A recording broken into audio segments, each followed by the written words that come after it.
Thanks for listening to The Derivative. This podcast is provided for informational purposes only and should not be relied upon as legal, business, investment, or tax advice. All opinions expressed by podcast participants are solely their own opinions and do not necessarily reflect the opinions of RCM Alternatives, their affiliates, or companies featured. Due to industry regulations, participants on this podcast are instructed not to make specific trade recommendations nor reference past or potential profits, and listeners are reminded that managed futures, commodity trading, and other alternative investments are complex and carry a risk of substantial losses. As such, they are not suitable for all investors. Welcome to The Derivative by RCM Alternatives, where we dive into what makes alternative investments go, analyze the strategies of unique hedge fund managers, and chat with interesting guests from across the investment world. We realized quite quickly that, if you take a system that you trade in bonds, for example, or currencies that has a 6% volatility, and then you try to trade natural gas that not only has pick a number, 46% volatility, and it ranges from 20 to 120, and it can do that very quickly. All of a sudden, you realize there's some limitations to those traditional systems.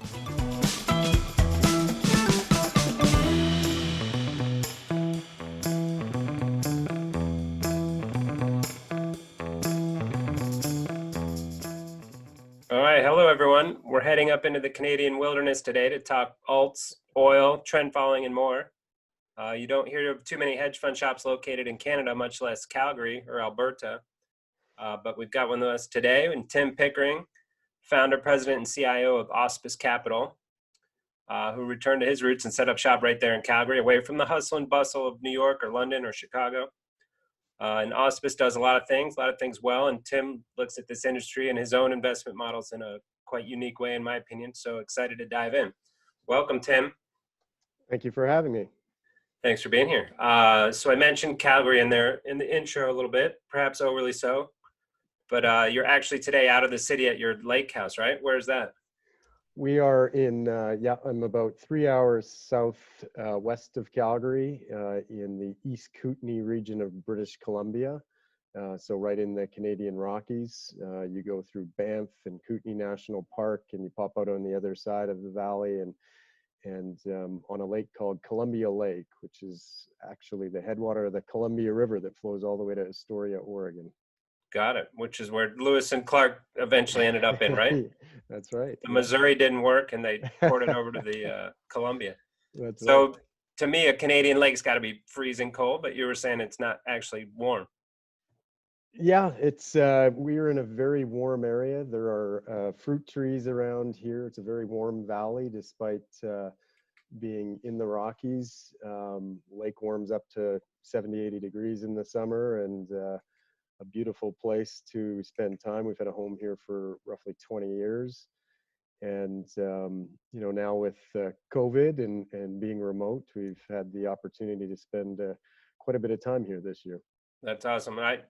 We were talking last year when I was up in Glacier National Park, top of Montana with my family, and I was kicking around, perhaps driving the extra few hours, come up and visit you there, but I didn't. So next time.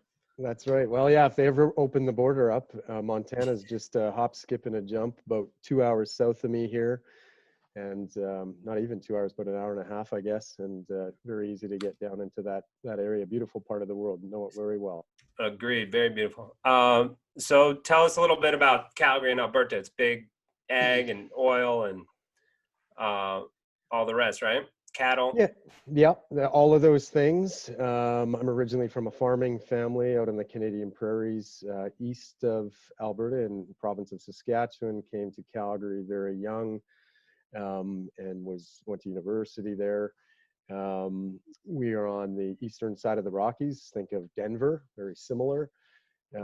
Big ag in the province, but probably the most noteworthy aspect of Alberta is, we are the third largest oil reserve in the world by sort of the classic measures. Many believe that if you in the world, and my pitch has always been, if you take any modern recovery techniques, especially including the oil sands, it is the largest oil reserve in the world by modern recovery methodologies. But you're in the lesser opinion there. A lot of people agree with you in that, or that's your own No, I think factually we can actually demonstrate that. I think it's more that it's easier to talk about Saudi Arabia. It's easier to talk about, obviously, given the size of the U.S. Market now and the consumer market. Canada just doesn't wave its flag overly aggressively, but it is a massive oil producing region, not without some controversy, as we've seen in the media over the years. And but a very, at the end of the day, Calgary is an oil town. Really? More so than the Stampede and everything it's known for? Well, that's part of the culture. I mean, people come from all over the world to the Calgary Stampede. It's the largest, what they call, outdoor rodeo in the world. So there's some other very large rodeos. I lived in Houston, very large rodeo, Las Vegas, and different places. But Calgary's a big one. It's definitely the destination for that culture. Unfortunately, like many things, it was canceled this year for the first time in over 100 years. So it's kind of a bit of a tragedy. But Oh, really? economically, between things like that and the downfall of the oil business, and then just the general hurt from COVID that everybody's experiencing in the world, it's kind of been almost like a triple whammy for the Alberta and Calgary area. That's too bad. And so tell us a little bit of your background. You mentioned a few cities you lived in and how you ended up back there. Sure. Yep. Little background. Educated at University of Calgary. Did an undergrad in finance, and was pretty specific going into university what I wanted to do. I wanted to be a trader. I had done a lot of research as a young kid about stocks predominantly. Didn't have really a broad view, didn't come from a family with too much background in it. My dad did introduce me to grain trading and grain futures when I was young. So I think that maybe stuck with me a bit. So he would actually hedge the family farm? Yeah, he was looking at it more of I think hedging is a bit of a stretch. I think it was more somewhat speculative. Well, we call it hedulating, right? Yeah. That's a lot of the farmers do a lot of hedulating. And this area, in terms of grain production, what Canada is known for, Canada is the largest producer of canola. So when I was growing up, that was called rapeseed, and they flipped over to the canola name. But we're the largest producer of canola in the world. So, the original rapeseed contracts on the Winnipeg Exchange, which is now part of ICE, was a pretty big deal. And so that kind of imprinted in me, I think, at a young age. Went on and did my undergrad, and really it was trying to figure out, how do I get out of here and get on some sort of trading desk. What happened was TD Bank, Toronto Dominion Bank, which is now very well known in the US, one of the big six Canadian banks. They had what they called a trading development program. They came to various schools recruiting for it. My particular business school really produced a lot of people that went into investment banking, management consulting, but really investment banking because of the energy business and how dominant it was. Yeah. I don't know if I was the only one that applied, but long story short, I got the job, moved to Toronto with TD Bank on the trading development program. And it was one of those lucky opportunities in life. I was exposed at a very young age to, a real widespread experience of capital markets. So the TD trading floor had, fixed income, currencies, money markets, basically everything except equities. And I've heard from other people, would they put you in a rotation where you'd get correct. time at each? Yeah. Yeah, that's right. So you do a rotation. We started in I think it was late August of 1995.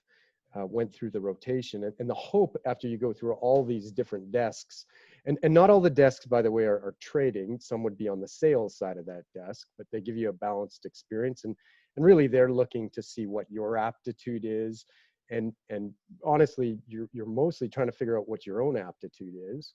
Yeah. I was one of the only undergrads admitted into the program that year. There was 20 some people. And honestly, I'll probably never forget it. The head of HR looked me in the eye and basically called me the wild card. They didn't have a lot of hope for me as an undergrad. They said it was a very rigorous program, and was I going to last? Many of the other people on the program had CFAs, had graduate degrees, had other job experience already. Very sophisticated, from Toronto, a lot of them. I was the kid from Calgary wearing cowboy boots who, I'd heard of sushi, but I'd never ate a sushi. And, so it was a really mind-opening experience. Nonetheless, went through the rotation, and I was actually offered a trading job on the money market desk, trading BAs with bankers acceptance, short term of the curve. Yeah. And getting offered a trading job of all the people involved is the big win. Like if you get a trading job as opposed to a sales job, you kind of did what you'd hoped to do. And so I was offered the money market trading job, and I accepted that.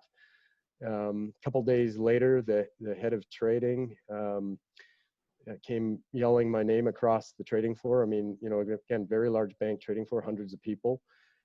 Told me to get in his office, and I was scared whether I was getting fired or not. And what'd you do? Well, it was Friday, so I don't know. Maybe I don't even remember what I did on Thursday night. But get into his office, and he said that they had lost their commodity trader, and they needed somebody to be on the commodity desk, which was part of what they called the customized solutions group, so basically proprietary trading. Mm-hmm. And would I be interested in trading commodities and specifically trading energies? In your first week? No, so this was it's after the rotation. So yeah. I was already. Your first week of the trader job. Sorry, no. So I'd gone through the whole rotation. Through all the different areas. Now it was job time. Yeah. And I hadn't even started on the job that I'd accepted. Oh, the banker's note. Yeah. Yeah, I hadn't started the money market job, and he came along and said, do you want to join this team, and you'd be primarily focused on energy derivatives, and what do you know about oil and gas? You're the kid from Calgary, and I just straight up I said, not much, but I can tell you how I look at markets and how I'm developing as a trader. It's a purely discipline-based risk one to make three type philosophy, and based on risk management and capital allocation, and an emotional type of approach. And he basically said, that's the right answer, because last thing we need is some rogue trader blowing up this conservative Canadian bank. Because the rest of the banks risking 30 to make one. Yeah. So it was a great opportunity. So I ended up taking that job and not the money market job. And in a way, the rest is kind of history. It kind of gave me an incredible opportunity after forming this base of risk management discipline to be exposed to commodities and energies. And if you speak specifically to energies, natural gas, crude oil was already been around a long time from a trading perspective.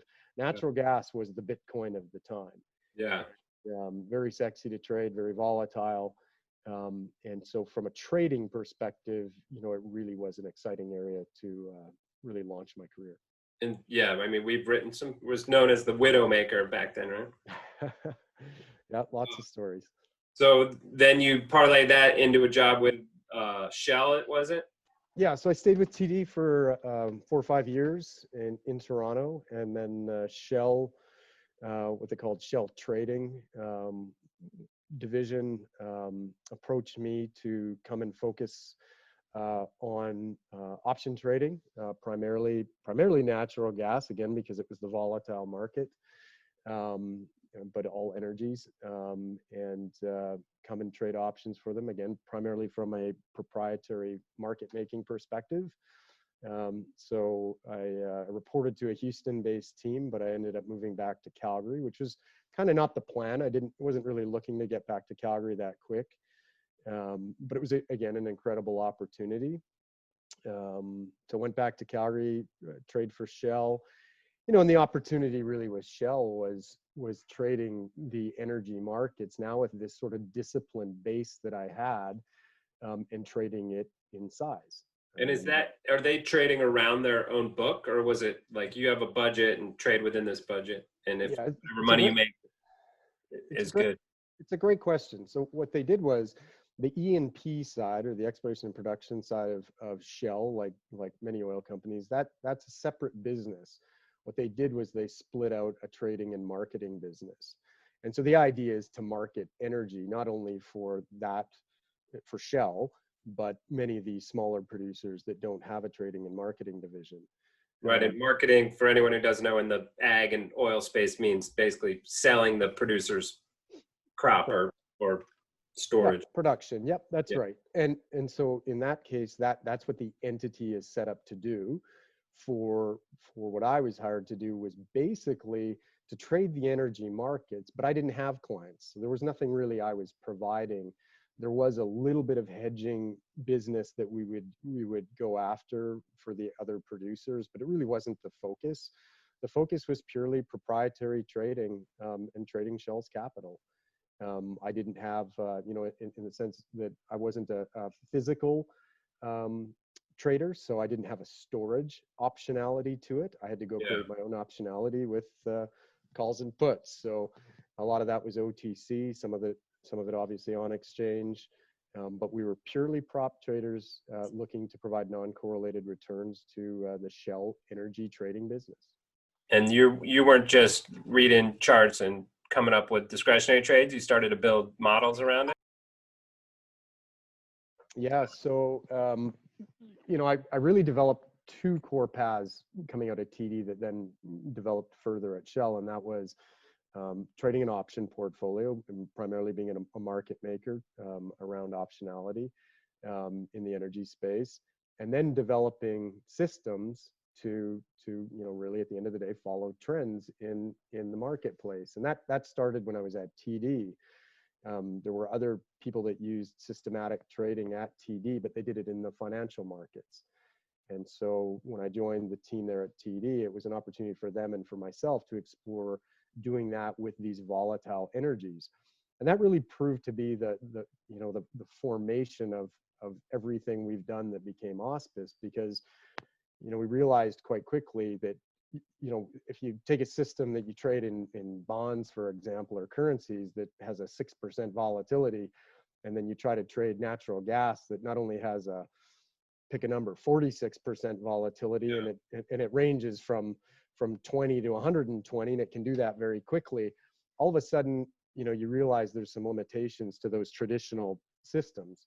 And so my original work at TD that was then expanded at Shell was developing systems and strategies that could adapt, for lack of a better term, to the volatility regime shifts of the energy markets. And you weren't a quant, you didn't have programming background. How'd you bridge that gap? Were you That's a great question. Or what? Yeah, so you're right. I'm not a quant. I'm a finance guy. So you learn to program it. You've got a certain capability.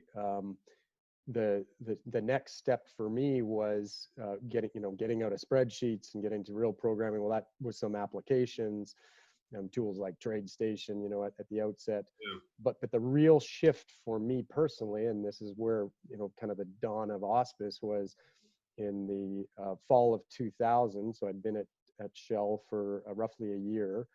I hired Ken Corner, who has now been my business partner or trading partner for pushing 20 years. He was an engineer. He'd been with one of the big utilities in the hedging side. He understood it. And what he was brought on to do is give us quantitative horsepower. I was the experienced sort of trader and at that point, and had done these things with a bank and with Shell, but was limited in terms of the quantitative side. So I brought Ken on, and again, it's kind of like the rest is history. We've been now pretty much together for 20 years. Yeah, so we buried the lead a little bit. So take us from, you decided to leave the cushy corporate world, and maybe it wasn't so cushy because you had a P&L, right? But what was that decision like to say, I'm going to go strike it on my own? And Well, the first step was I moved down to Houston. I became VP of trading with Shell in 2002. So this is kind of post energy merchant meltdown, the Dynagy's and the Enrons. Went down to Houston, and once you hit VP of trading, there was a lot more that was about politics and all the rest versus running your proprietary trading desk. And you had a lot of people reporting to you, and that was fine for a while. But it always nagged at me that, here I went to business school, but could I really run a business? And that was kind of the driver. It wasn't so much, I got to step out on my own, but it was, could I run a business, and could we develop something different than just, here's our one trick pony strategy, so to speak. So we just, I came back to Calgary, and, at this point, kid number 2 is on the way, and said, if I don't do it now, I probably never will. And, just kind of went for it. In 2005, took the year to figure it out and how we were going to go about this, and had the good fortune of actually a neighbor that is literally across the street from me here at our lake house, offered to be my first investor. He was a successful oilman, and gave us some office space, and it started very simply, 2 men and a dog. Yeah. And the dog? Yeah. Going back for a second, you mentioned something I'm interested in. So when you were trading with Shell, were you trading with and against Enron and those guys? Absolutely. So give us a little, what was that, crazy times? Give us some stories on the Enron, how they were approaching the markets, and whether it was cool or scary or what. It was, I guess, cool more than scary. I mean, they were a very large entity. They were embracing technology. If you remember, they created what was called Enron Online. Yeah. So this was one of the first trading platforms where you could actually trade instead of picking up the phone and talking to an interdealer broker, an OTC broker. And at that time, ICE, the Intercontinental Exchange, was still in its infancy. Enron Online was kind of the place to trade.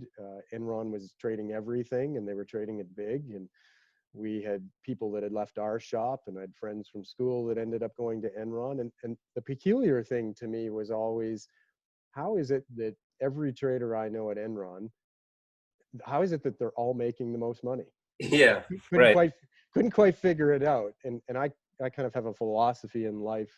You're saying like they were all successful equally. Yeah. When in a normal trading shop, you're gonna have one huge winner, and a normal guy, and one loser. Yeah, and so to me, even just philosophically in life, if it's ever too good to be true, it probably is, and it sends up red flags for me. And so Enron sent up a bunch of red flags for me. It didn't mean you didn't trade with them. In fact, Shell had, like everybody, had significant exposure with Enron. It would be quite difficult at that time to not. But they were a big shop, and somebody you traded against, they had a lot of might. I took I came out of a very conservative philosophy in terms of money management coming out of the TD Trading Development Program. I wasn't a big bat swinger. It was about controlled risk and discipline and creating rigor around what we were doing, and a lot of rules-based stuff. They were just another counterparty you could trade with. All right, I wanted some better story that they hung you on a 10 million lot or something like that. We'll take it. What I will tell you is that when Enron went down, one of the roles that I filled, and it was just before I moved to Texas, because it was the fall of 2001, that 9/11 had just happened, as you know, and when Enron collapsed, one of the roles I was offered or given to take on was unwinding the positions with Enron. So obviously, under ISDA, the International Swap Dealers Association rules, you could unwind things, but you had to follow certain protocols. And I was given that role to basically unwind a large portion of the Shell exposure to Enron and follow this protocol. So they basically set up a separate.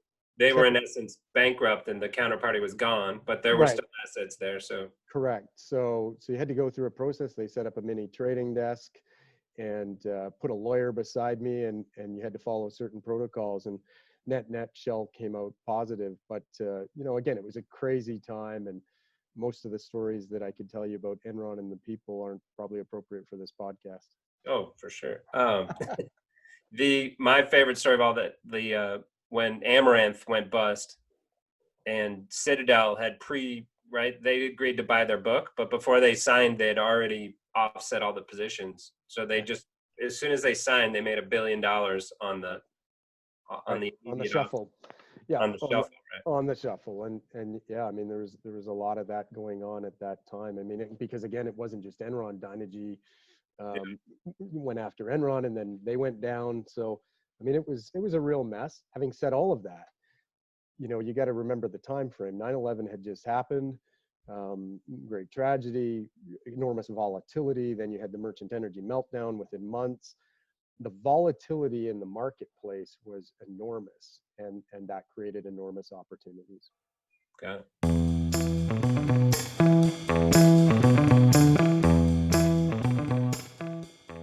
So let's pivot. You're talking about the models a little bit. Let's get into your your main strategies at Auspice, some of the other stuff you've been doing with Auspice from the strategy standpoint. So Sure. Have you do the elevator pitch, then we can. Yeah. I mean, at the core, we're a CTA. We are a trend follower philosophically. I'll preface that by saying, when I left TD, and even when I left Shell, really being a CTA didn't mean a darn thing to me. Yeah. We were a quantitative trader. We used futures. We used over-the-counter derivatives. We were very rules-based and getting more and more rules-based in our decision processes. But being a CTA really didn't mean too much. I'd read a little bit about some famous CTAs, but I didn't identify as one. Yeah, I was going to ask that earlier. If when you were coming up with these rules and models, were you aware of John Henry and Winton and what they were doing, or you would kind of come to your own conclusions? Really come to our own conclusions. I mean, sources we were using were quantitative trading related, but unrelated to the CTA proper space for sure. Yeah. As I said, I'd read about the Turtles and Jerry Parker at some point along this journey, but again, I'd never really identified with it. When I made the decision to go off on my own, and Ken joined me, it was really, let's take our skill set and what we've done with the institutions, and let's really expand it beyond our focus in specifically energies and commodities, but again, with a heavyweight to energies, because what we discovered in our testing and our analysis was that the discipline we were putting around trading in the energy space was every bit as valid in other markets. Yeah. We were trading the thing that was most volatile. And that was really even TD's philosophy, is like, look, if you're going to trade the energy markets, which is great, you better be disciplined. Right. So if you can figure out natural gas, Eurodollars is a walk in the park. This was the philosophy. And so we started testing, other markets. Shell wasn't interested in participating in those other markets. It was very focused. And at the end of the day, we decided, let's go hang our shingle. As I said, I had a neighbor here at our lake house that had encouraged me to do so, and said he'd be kind of client one and introduce me to client two, and they would introduce me to a high net worth group that would kind of be the start. And that's how it started. We started with the philosophy of a single product, which is what we call Auspice Diversified. So it's it even started much simpler. It was a single CTA strategy, really based on, we just used what we'd been using at Shell, but just more markets, diversify across all the commodities and financials. One of the differences being with a heavier commodity weighting than a lot of our peers, if you will, or what we now believe are our peers. Yeah, and for sure, these days, that's one of the parts that set you apart, but that was in the DNA right back from the beginning? Right from the beginning. Good. It's the commodity background, we were very comfortable with it. And it's the same explanation I give clients and prospects all the time, and people we're talking to in general, is that if you want real diversification, you want to create non-correlated returns, and you want to create crisis alpha, you want positive skew divergent returns, the commodity markets provide you that, especially if you're agnostic in terms of direction. So it's always been a commodity tilt for us. I would argue the other side of that a lot of guys designed their models and came up with, hey, we're going to be overweight bonds and some things that test a little better. Yep. On a trend following model, right? A lot of these commodities don't test well at all, which when you mentioned Jerry Parker, when we had him on the pod, he's like, yeah, but you got to keep them in there because you never know when that next outlier happens. That's exactly right. And, he talked about palladium, for example. And so it seems like you're saying it's as much philosophy as it is the testing. Yep, no, for sure. I mean, look, lots of things test well. I did some work for a client the other day who wanted sort of this basket portfolio put together, and with this weighting in fixed income and use this benchmark index. Well, sure, that looks great. I think it had a 8-point-something% annualized return for the last 20 years. Yeah. You're not going to get 8% annualized out of fixed income for the next 20 years.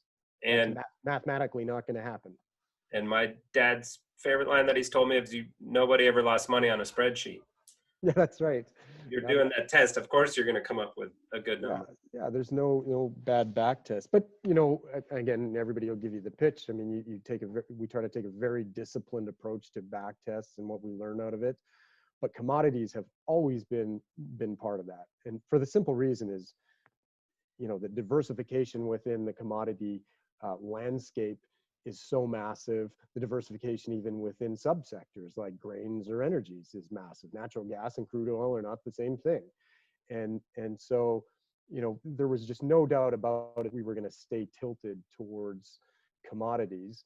And there's a other side to that, that knife edge, and that is, commodities have been a tough place to be for the last decade. First decade in my career, they were the place to be, post.com till 2010, 2011. And then the last 10 years has been very tough, not just from a trend perspective. They've been quiet in general. Yeah. They've lacked volatility in general. It's a generalization, but it's been a tough place to be. And we've stayed, generally commodity tilted. We've had ever a debate about changing the weightings, and then along comes late 2018, and strategies we had outperformed, and we can attribute that to commodity volatility, and here again in the beginning of 2020. Yeah, and in 14 probably with the crude move as well. Absolutely, yeah. The volatility, and you can go through all these different time frames of sort of opportunity, if you will, but those are the time frames. If you look at returns in 2014, CTAs did well. We did exceptionally well because of that commodity weighting and that opportunity that we have given ourselves, if you will. Now again, there's always a drawback. The drawback is that in a year like 2019, we underperformed, and it kind of gets you concerned, like any money manager. And we talk to our clients, and they say, look, we just expect you to show. We hope you show up at those key times. We really don't need your help in 2019 when the stock market's up 20%. Yeah, exactly. We got lots of beta. Yeah. So what is that weighting, and what do you see as your peers' typical weighting? So it's 50-50 for you guys, and other places it's 75-25, or do you have any idea? I mean, even, looking at our deck on our main fund here, our long-standing fund, Auspice Diversified, as we left 2019, we had 71% commodity exposure versus financials. It's been, I think more typical. That's based on the positions that you were in, or on like the actual weighting and the risk budget that you'll assign? If you look at it from a risk perspective, we look at everything from a risk perspective and say, where's the risk? The risk is right now 70% commodity type thing. And I think a typical for us would be, sort of 60% to 2/3. Mm-hmm. Definitely over 50%. But it can be even higher. We had periods this spring when things started to move where we were high 80s. And then even, as trends changed, back that off to, again, sub 50. So it's dynamic. And to be clear, it's not a forced thing. We get on trends that are trending. I'm not getting on things that are mulling about. So if it's only currencies and fixed income trending, do you become 60-40 that way? It's entirely possible, but what I'm saying is it's rare. Yeah. We don't force the budget, so to speak, but this is generally the way it's tilt. This is what we've set up to be the opportunity set, and because that diversity exists in the commodity space, there's generally something trending. And so how are you achieving that? By having less financial markets in the portfolio?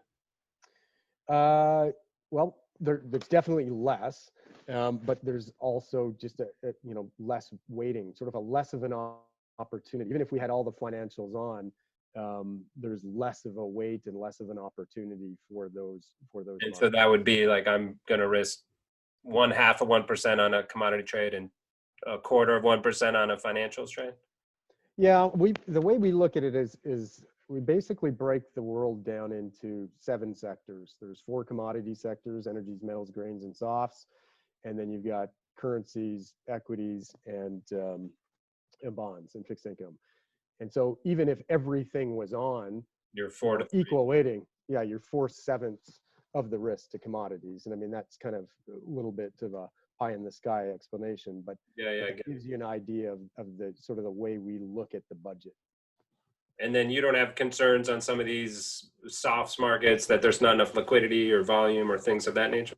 We absolutely do have those concerns. And so, part of our risk approach and capital allocation approach depends on the liquidity of that marketplace. So we do have filters that in certain markets we can't, you can't trade coffee at the same level as you can trade crude oil. Right. All right, so that's the main diversified program. So that's been the same program since 2005?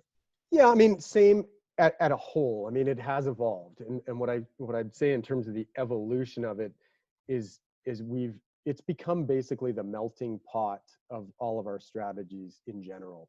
So its core is trend following strategies of various types. So it's after trend, it's after momentum. Then within that, we do something that's kind of one of our newer strategies, if you will. It's been in Auspice Diversified, but we split it out. That's called Auspice Short Term. And it's something we developed out of that genesis, out of Shell, where we're actually doing kind of the opposite of trend following. We're actually trying to take advantage of when markets pivot from a trend up to a trend down. It's that transition. And so it captures these patterns and reversals, at a time when trend following is going to falter. Trend's good until it bends in the end. Yeah. This strategy is intended to target the bend in the end. So that's like mean reversion? Well, look, there's definitely elements of mean reversion in it. What I would say in terms of sort of, an explanation is it exploits the volatility using a mean reversion type aspect in a short-term approach, short-term momentum approach in a very tactical way. So it's looking for this setup where there's been a momentum one way, that momentum has ceased, and it looks like it's going to go the other way, and so we go the other way. We're looking for that reversion back. Now, to be clear, on an hourly basis, like what's the time frame you're looking at for that momentum? Yeah, so we're looking at what was that momentum yesterday, for example. What did yesterday's action tell us, and what is today doing? Is it doing something different? And then if it sets up in a certain way, it shows us the criteria that we're looking for, then we'll take that trade in that opposite direction. So yesterday's momentum was up, today's showing aspects of momentum the other way, we'll go short, and then we buy back in that position by the end of the day. It goes home flat every day. And then wasn't that only on the energies for a bit? That's correct. Yeah, and only really for the reason of that was our experience base. We had We have a lot of data, tick data in the energy space going back forever. And because of like any other short-term strategy, execution is everything. It's got a capacity, whereas trend following doesn't really. You're doing something in a very short time frame. Yeah, we go home square, and in the energy markets was where we cut our teeth. Yeah. And I'd argue, well. I don't know why, you could tell us why, like that it's more apt, oil prices especially, it's more apt to kind of not push too far one way or the other, maybe because of all the commercials involved or what, but A lot of different motivations. I mean, what I would say is in general, we can all understand that the energy markets, it's a generic statement, but the energy markets operate at a higher volatility. And so if they're operating at a higher volatility, you've got more opportunities for this type of behavior. Right. And so that's a standalone program and part of the diversified. Correct. And in the diversified, it can kind of serve as you're kind of lowering position levels at time. If you're long energy and you see some of these short-term trades short, you can kind of flatten your exposure for a day or two. In terms of the trend following exposure? Yeah. They operate they operate separately. Right. What I'm saying as a portfolio can have some offsetting at absolutely times characteristics. Absolutely. Yeah. That's exactly right. And why does that philosophy, or why do we believe in it? Why do we think it works? I think we kind of think of the markets having really three types of regimes. So, this is how I describe it. You got markets that are trending. Great. You've got distinct long-term moves in a clear direction. There's all sorts of tools to capture that. Trend following is not up for debate here, at least not on this podcast. And then the next type of regime would be like a range-bound market. The trends occur on much smaller time scales within medium-term ranges. That's where trend following generally performs poorly and tends to falter. It may get stopped out. This was a large part of the discussion you had, with our friend Jerry. But short-term can do very well in that sort of range-bound market. The market's not really going very far. It's just stuck in a range. And that's where we were looking for something to offset the trend following aspect, where it's going to, have a little trouble. So, one's good for trend, one's good for the short-term strategy. That's a nice offset. The toughest of the market is the one that's really hard for both. And that is, you've got this directionless market. You've got trades within previous short-term ranges. Trend following really goes nowhere. And typically this short-term reversal strategy can also struggle because you've got reversals in momentum that just don't go anywhere. It just keeps, imagine you had, like in candlestick terms, you had just dojis every day. It goes one way, it comes back. It goes bottom, it comes back. And that's a tough environment for anybody to trade. So, right, and so the short term wouldn't capture those because there's no setup of the momentum. Very tough to do. I mean, that's really where the risk management layer comes in. So, you like anything, you got to give it room to make returns. You got to take some risk, but we're still running stops so that you don't get just chopped right up.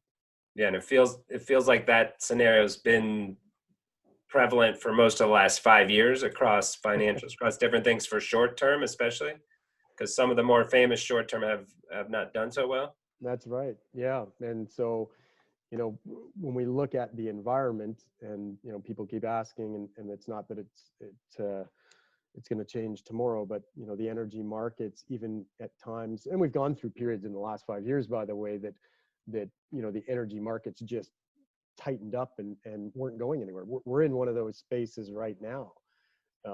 But if it's, again, if it's got enough range bound activity as opposed to just sideways chop, it's still an opportunity for us. And arguably we've been in that type of a zone since crude dropped post-COVID, and then has been in this sort of $40 area through, call it May, June, July.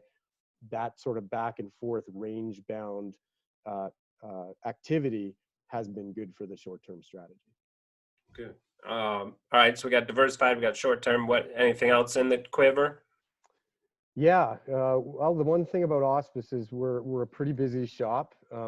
What we intended to do was create a product suite. So we started with a trend following approach that's continued to evolve. We've got Auspice short term. One of the areas we went into over a decade ago was creating some what we call liquid alt strategies. So lower cost strategies that at the time our philosophy was to make available for ETFs and some retail vehicles. We were early, being a decade ago, it seemed. Managed futures ETFs and that type of thing, haven't really been all that embraced. What came out of it for us with these, what we call liquid alt strategies. So we've got two, one's called the Managed Futures Index, one's called Broad Commodity. Those strategies have now been picked up by some of the institutions who were looking for it's not the alpha, it's not beta, it's something in the middle type philosophy. They were looking for a low cost CTA solution or a low cost broad commodity solution. They didn't just want to buy GSCI and be long and wrong. They wanted some tactical risk management type approach. So that liquid alt space has been a good area for us as a business. And so you're created the model, wrapped it into an index, then you license the index out to different firms who want to create a ETF. That's right. Mutual fund. That's exactly right. So that's how we partnered with one of the ETF and mutual fund companies in New York. They've got an ETF out on NYSE, the COM ETF, COM ETF, that is basically just tracks our broad commodity, our long flat commodity index. And really what it is if you think about it, it's a CTA approach. Yeah. It's a trend following approach on commodities only, and it goes long or flat. That's right. So it's a more tactical risk management oriented approach to being long the upside in commodity. Which should in theory capture, if there's inflationary pressures or whatnot, should capture the big up move, and you're not going to slog through like the past 10 years.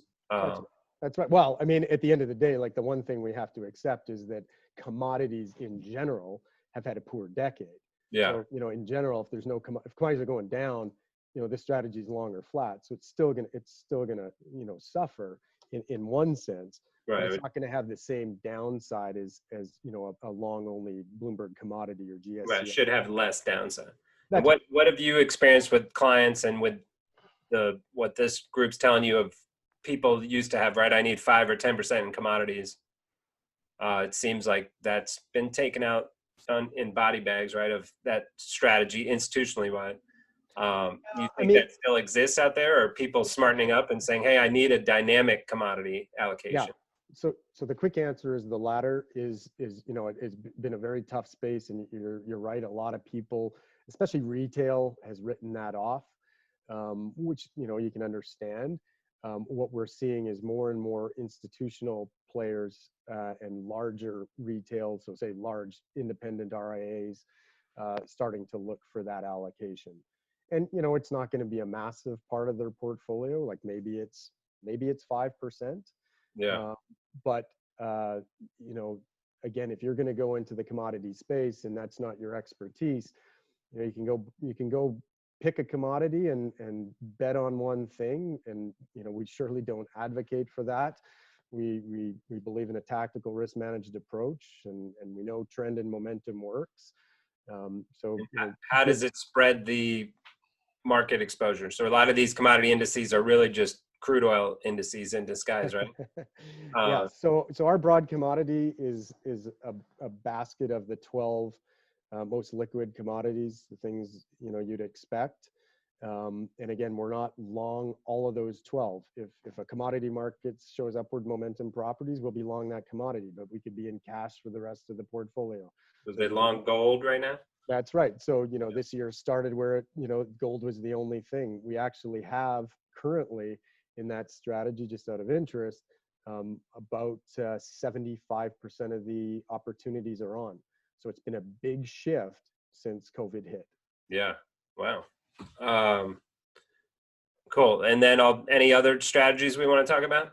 Yeah, the only other one I would point out, so we are launching a new strategy, just went through the legal, should be launching in early October. called the Auspice One Fund.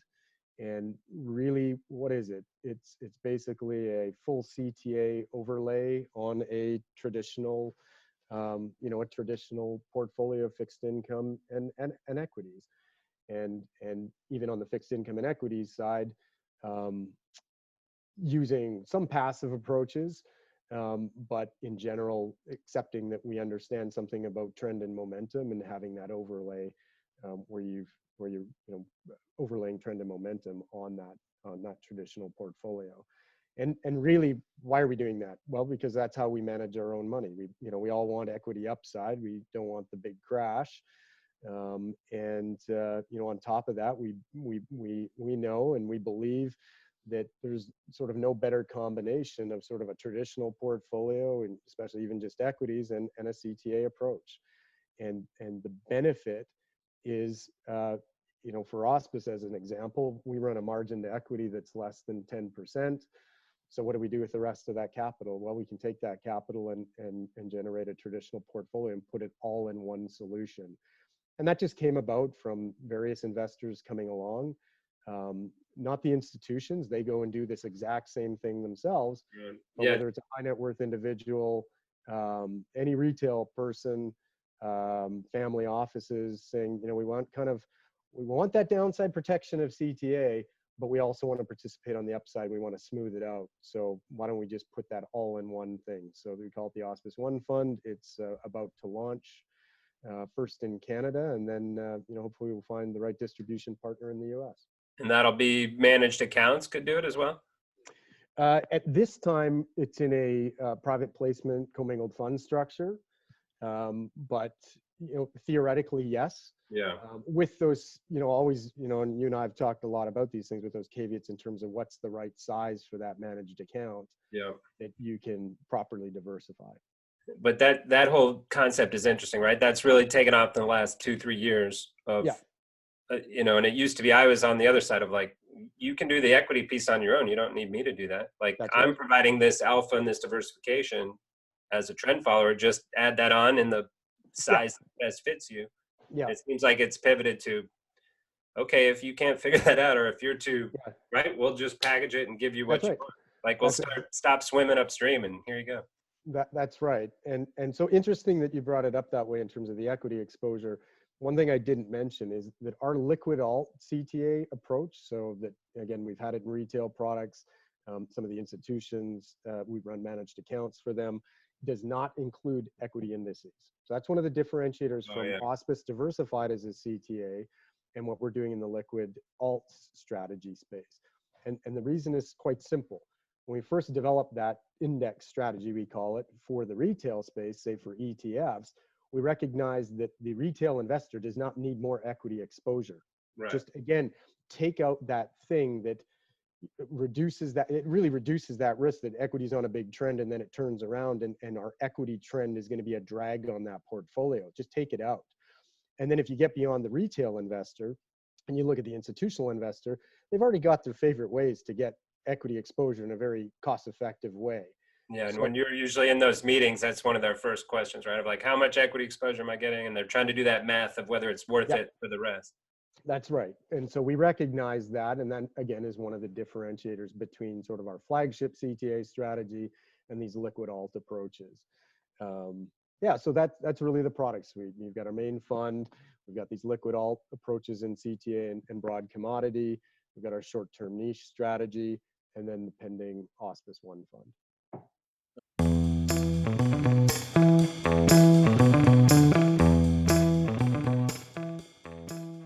So switching gears a little bit, I've always been impressed with you personally from afar in comparison to a lot of other CTAs who are just like, they kind of feel like if I build the model, they will come. Seems like maybe it's your business background before you got into the trading desk, but it seems like you've had at least as much focus on building the business and providing products that people need.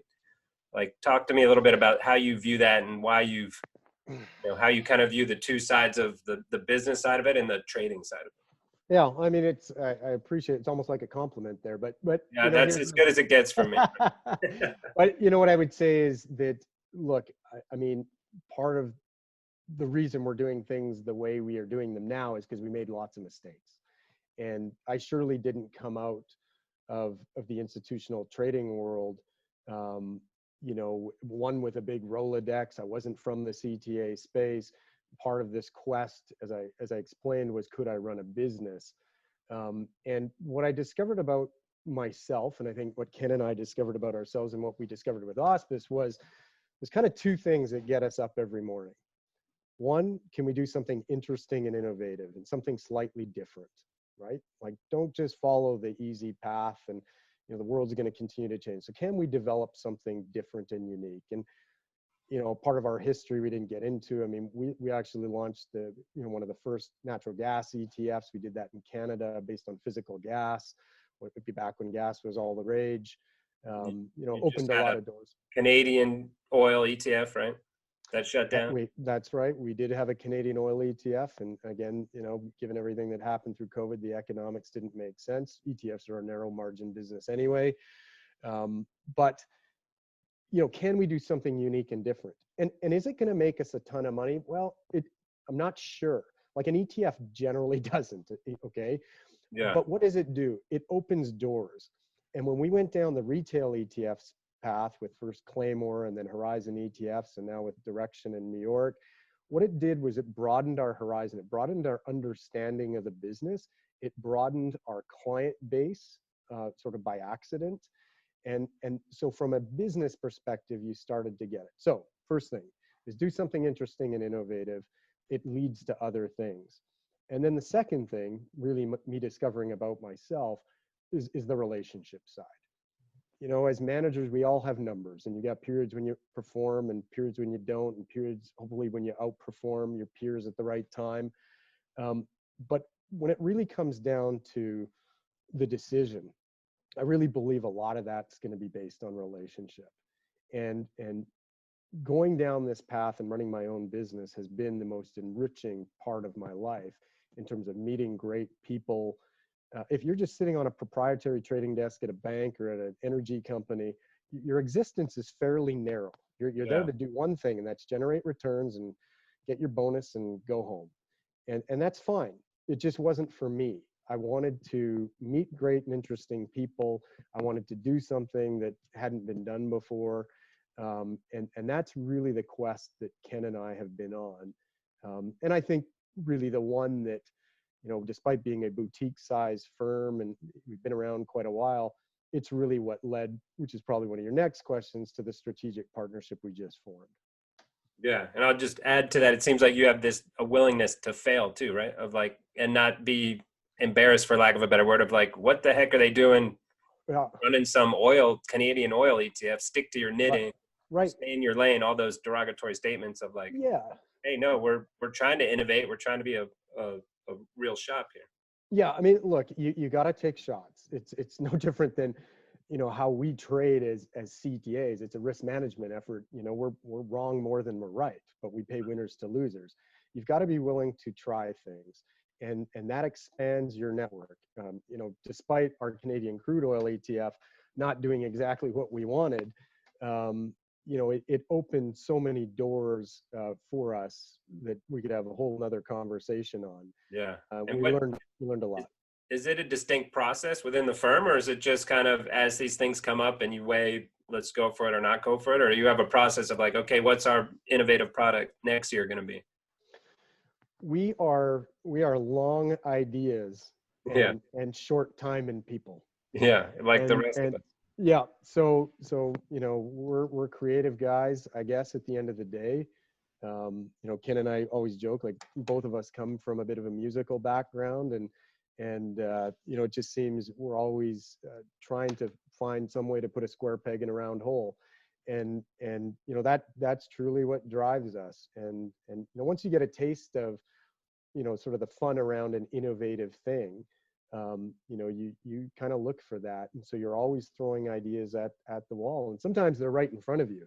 I don't have many regrets in life, but one of them is that we didn't launch the Auspice One fund 15 years ago when we started, or even 10 years ago. Yeah, we should have put that together, and instead of doing it in our own portfolios, it's like, why didn't we offer this out?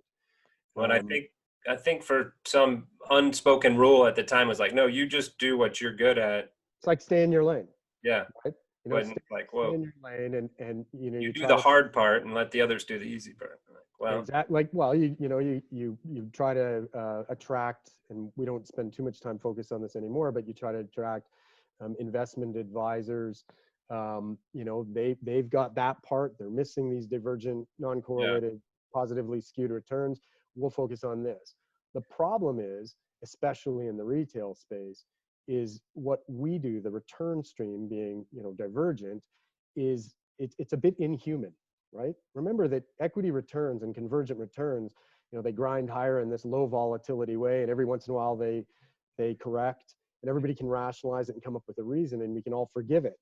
We do the opposite, right? We grind along, and people are saying, okay, are you guys ever going to make a return? You're just going sideways, or you're pulling back, and then every once in a while you pop, and it's somewhat inhuman. Okay, yeah. so I put wrote those a things paper, together. must have been 10 years ago when we should have done the same thing. That was called Yeah. like, the problem with alpha is it lacks beta.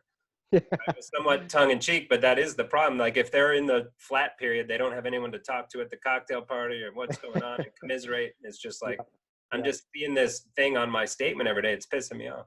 Yeah. So, I mean, as far as an innovation, look, and we surely didn't invent the wheel. We've seen some other people doing similar things, um, you know, generally doing things because we think they're right, not trying to copy anybody by any Yeah. stretch, but we're going to put our own twist on things. And, And you so, know, sorry, cut you up. You mentioned being short on people and time. yeah, yeah. You just did a announcement recently, like you added some people in time, maybe perhaps. Well, we haven't added, interestingly, we haven't added people yet. I don't know if you can add time either, but Yeah, I don't think you can add time. What you can do is gain some other teammates, if you will. And so what we did is there's a press release out in early July. We formed a strategic partnership with a group called Walter Global Asset Management, or WGAM. They are a Montreal-based private equity firm. It's run by a very experienced, highly respected individual who has his whole career has been in the financial space. He's on the board of one of the largest pensions, very respected individual. what can we share his name or what's his name?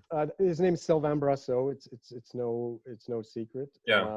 And Sylvain and I got to know each other over the last couple of years. I have a ton of respect for his philosophy and his business experience. And they started taking positions and that made sense to them. And really, we were looking for a partner that brought something to the table we didn't have. So again, well, we're long ideas and we're short people, so to speak. So, who were those right people? Well, what he did was he developed a very strong team with business development people that have a really deep background, not specifically in the CTA space, but in the alt space. In the asset management space in general. And what it did for us beyond, or what it has potential to do for us beyond just gaining access to that type of a person, is it's a specific geographic zone that they have expertise, and that is in the province of Quebec in Canada.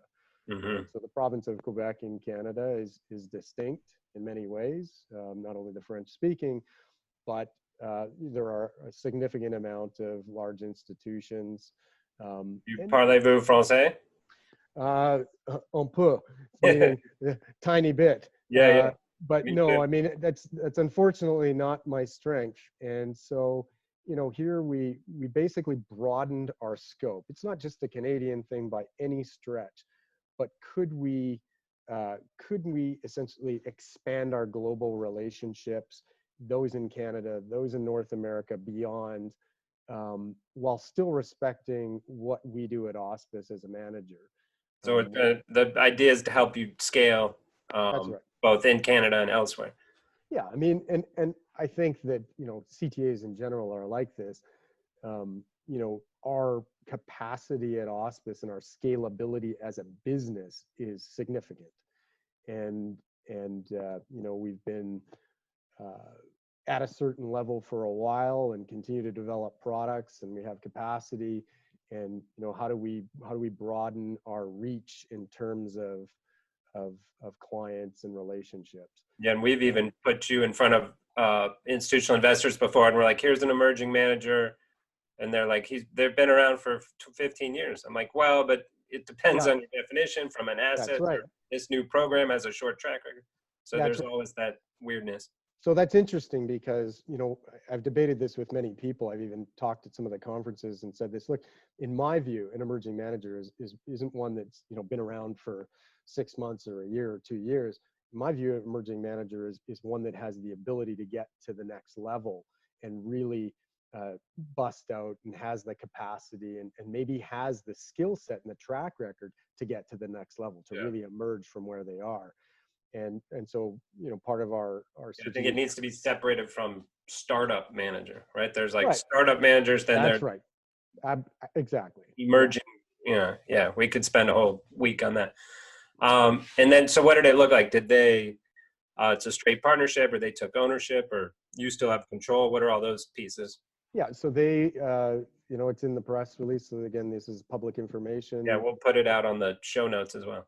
They took a minority stake in Auspice, a significant minority stake. As I said, the largest shareholder in Auspice remains myself and Ken Corner. We are every bit and more motivated than we've ever been. This just opens doors in different places with different people. And again, they're a very respected and experienced team. And so it's been a different, let me say, it's been a different year. Starting last fall, we started the due diligence process with them, really got going around Christmas time from a term sheet perspective, had some targets in terms of when to close this spring, and then COVID hit. Yeah. And, it definitely brought Congrats on wrapping it up during COVID. That had to be tough. It was. You couldn't have, I wouldn't have been able to get my head around that, this was going to be completed during COVID. We're going to be working externally, most of the time. We're going to be doing a deal with a company from across the country, and we're going to get it done. And it took longer, but I would say not by any fault of the WGAM group or ourselves at Auspice. The challenge we found through the whole process, and if we were trying to close in April or May, it ended up happening basically right at the beginning of July, end of June. And the challenge actually was, when you go through these processes, as you've got a lot of accountants, you've got a lot of lawyers involved, everybody's remote, everything just takes a little longer because of that aspect. Yeah. Especially from a legal perspective. Due diligence takes a bit longer, just any of the legal paperwork. So it took longer, but we're absolutely ecstatic about it. I'm extremely proud to have them as partners, and at the end of the day, we think this is kind of the recognition that we've done things interesting. We built a great client base of institutional clients. Now can we get the company to the next level? Yeah. Well, congrats. I'll say I knew you when. So switching gears, and we'll wrap up. I wanted to just, given your oil background and you there in oil country, just get your quick thoughts on, what happened when we went negative in oil, the huge rally back, flat now. I know it's not necessarily in your models, but yeah, your belief, your personal thoughts on where oil's been and where it's going. Well, it gets back to one of the reasons that I focused on energies at the beginning, and even specifically natural gas, because it was always, these are commodities that, if you can imagine it, if you can create the craziest scenario, it can probably happen. And I remember natural gas going to, the teens in terms of pricing, and then, almost going back to zero, right? Yeah. And that's been in our thoughts and in our experience, since we started in this business. And so the fact that oil could go negative, no, that never got talked about. But when you come from an energy trading background, so forgetting futures for a second, but actual physical energy, lots of energies, especially natural gas, have traded to zero and to negative. That's not exactly a new concept. Mm-hmm. And so the ability for that to happen, it was for some of the retail trading platforms, it turns out. Absolutely, and some of them were not designed to, there's all sorts of things that have happened because of that. They weren't designed to even participate properly and cover your risk and all those things. I guess for us, it was surprising. I'm not going to say it wasn't, but having said that, not overly so, because again, in the chaos of COVID, I actually thought there was going to be a lot more of that type of just unimaginable market activity. So, yeah. And then, so you were mentioning, has it taken it's kneecapped the Calgary area's oil producers? It's been absolutely devastating to the Calgary area. Calgary and the Canadian oil business was struggling somewhat. Quick Cole's notes, and it ties to the Canadian crude ETF we ran. So it was based on the price of heavy oil. So predominantly Canada is a heavy oil producer as opposed to light sweet. The concept is that they have a lot of it, but it's harder to get out of the ground. So it's more. So it is more intensive to get out of the ground. The biggest issue isn't really that, because technology solves that. The biggest issue is getting the Canadian oil to market. Yeah. Right. So the biggest buyer, the buyer of 99% of our oil, is the United States. So that's been a great relationship. The U.S. generally produces light sweet, as you know, and then imports heavy. The refineries crave heavy because they get better margins out of it. They can do more with it. So that's historically come from markets like Venezuela. Venezuela is obviously a disaster. So where's it coming from? It's coming from Canada. The problem is you got to get it to market. So more and more refineries want it. How do we get it there? And There's we only in the so U.S. so don't much want pipelines. Well, that's definitely not just a U.S. thing. I mean, there's only so much pipeline capacity to the U.S. and even within Canada. The big difference between Canada as an oil producer is we have no way of getting our oil, other than a very small sliver at this point, to Tidewater. It's all domestic, stays in North America. So the challenge is, if we don't have the pipeline capacity, well, then you start using things like rail cars. So rail has been used now for quite some time to get this excess capacity to the U.S. markets and across Canada, but again, primarily the U.S. So it's been a controversy for a decade plus of getting a pipeline across from Alberta, across the Rockies, out to the Vancouver area, and onto Tidewater, and then the potential to the Asian markets. Right. And that's seems like a no-brainer, but it has been a Canadian fight for a decade. It's been vicious. What's the cost they're throwing around? Well, the costs are billions, but it's not even so much the cost as the bigger players, like Kinder Morgan walking away. They've when they walked away 2 years ago from the Trans Mountain Pipeline, they basically said that the political environment was not worth the risk in Canada. Yeah. So who loses out of that? Well, Canada doesn't get their oil to market, and our oil gets heavily discounted versus other barrels. And so, that's a fairly silly thing to do, and I'm being polite. Yeah.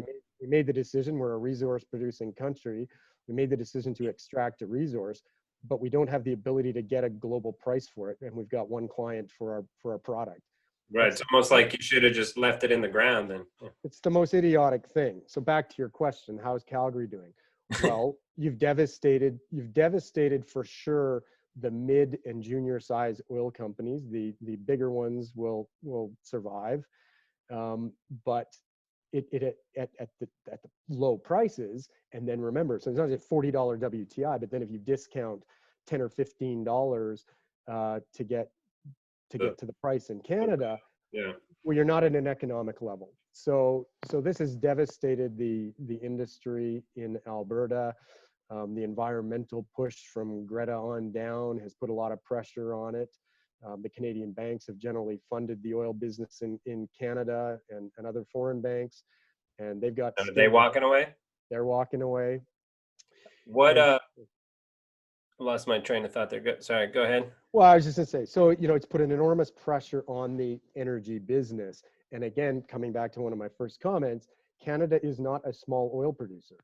Canada is a very large oil producer. Yes, the US is bigger, but the reserves we have are a lot bigger, right? Yeah. So, this has some implications. Well, now you got a shale oil problem in the United States because it's not economic and nobody wants to fund that either. So all of a sudden we go from, we got too much oil to we got COVID and we don't need oil. And then we realize, well, we're still using quite a bit of oil. And I have the belief that we're going to continue to use oil for a long time, and we should do it by incredibly high environmental standards and all the rest, but that's not going to go away. And I think we're probably, like many other things, we're probably going to cycle where we've had too much oil. Sorry about that. We've had too much oil, and then we're not going to have enough because there is not the capital investment in the energy business, and it's a resource. And if you don't, And they can't just turn it back on. It's not that simple. And so many producers in Canadian markets and in some of the U.S. markets are failing. They're shutting in production, and I'll leave this one almost conspiracy-like theory. Yeah. But I really don't believe Saudi Arabia has as much oil as they say they do. Yeah. I've got lots of reasons to believe that. We got lots of friends who've worked in that space, and old boys that I've known that have spent careers over there, and they don't believe it's as good as they've kind of somehow convinced the world to think. Why do you think they're diversifying away from oil so aggressively? Right. Canada has selling their stake in their prized possession. It's crazy, right? So there's all these signs. And so Canada has this big reserve and has, the biggest market in the world and the best friend in the United States, yet can't get our act together. And so, yeah, there's going to have to be some changes, but I think the potential is that, the economies will come back, and we still need to burn oil because there's a lot of transportation. Even if you're, as green as you can be, you're using oil for pretty much everything. And are we going to see Pickering for provincial governor at some point? It sounds like a good political platform to say save Alberta. I've spent a lot of time talking to our current government in Alberta, largely around. And I don't know what they're called. I apologize. What's the governor equivalent called? Premier. Premier. So our premier is trying to help out our economy, obviously, bearing in mind a large portion of our provincial revenues come from oil royalties, and the royalties that we gain in Alberta are what we call barrel in kind. They actually get barrels and have to sell them. So when you've devastated the oil price and you've got a big discount, now you've got a province that's gone from a very, very successful province to really being in a lot of trouble. Why I tell you that is I have no political ambitions whatsoever. However, I really want to help my government understand how to manage risk in the oil business. Yeah, especially if they get the oil instead of cash. That seems like a bad setup. That's right. Alaskans get cash, right? That's right. So it's the same setup, essentially, that they get a piece of every barrel, but it's in barrels. Yep, that's right. So they have enormous risk, on the books for Albertan citizens in terms of the revenues that are the core infrastructure drivers of our economy. So only we knew someone who could help them hedge that risk. Yeah, exactly. So I've been fairly active in that space, in the media in our province, on radio programs, as an advocate for a more active program of risk management for our oil and energy revenues. Pickering for premier. It's got a nice ring to it. The signs would look nice.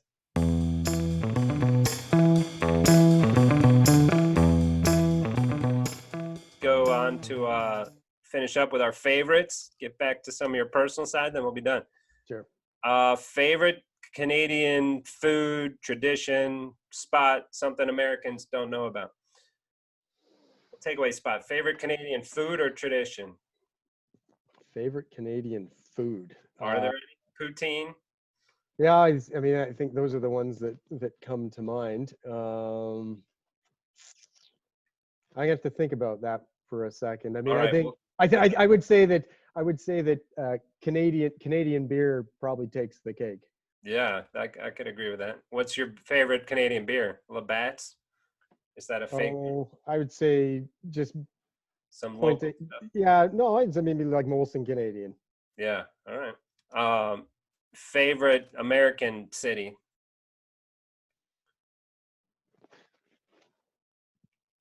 I gotta say two, Two. and All right. yeah, there's two that come to mind. I love the city of Miami, and because of our industry, I've got the opportunity to spend quite a bit of time there and have friends there and really enjoy it. But the second, and it's equal, is Chicago. Nice. And the reason That's why I asked. I knew you were going to say Chicago. the reason for it is going to Chicago as a commodity trader is like going to Mecca. Yeah. It truly is a culture of people that feels very comfortable to me. It's very different than being in New York or other metropolitan areas. Chicago just feels right. I'm worried about that long term without the trading floors, and it's all servers and ones and Yep. zeros now. Like, is Yep. that culture going to persist? Well, and we have the same concern in Calgary. People say it's an oil town and it's got this edge to it because of it. You go through downtown Calgary right now, not even just because of COVID, it's pretty devastating. Favorite Calgary restaurant for anyone coming to visit? There's a restaurant that I take pretty much all my visitors to called Buchanan's in downtown Calgary. It's been around since 1988 when we had the Olympics. Family run. You never have a bad meal. It's got to be one of the best places on the planet. Done. Favorite Canadian ski resort? I would have to say Lake Louise, which is outside of Calgary, just 2 hours to the west. Yep. Holds the first stop on the World Cup downhill for men and women every November. Lake Louise is definitely the place. Yeah, one of the prettiest ones as well, right? Beautiful spot right in Banff National Park. Yeah. And then everyone, we ask favorite Star Wars character.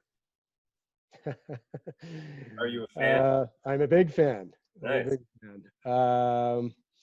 Favorite. I'd still have to say Luke Skywalker. All right, Luke. You got a little Luke with the long hair, but I'm still going with a COVID cut here. Actually, I just got a haircut this week, and it was getting pretty shaggy. It's getting a little unruly. Yeah. All right, Tim. Well, it's been fun. Thanks so much. My pleasure. Have a great weekend. We'll talk to you soon. Thanks, Jeff. All the best. All right, buddy.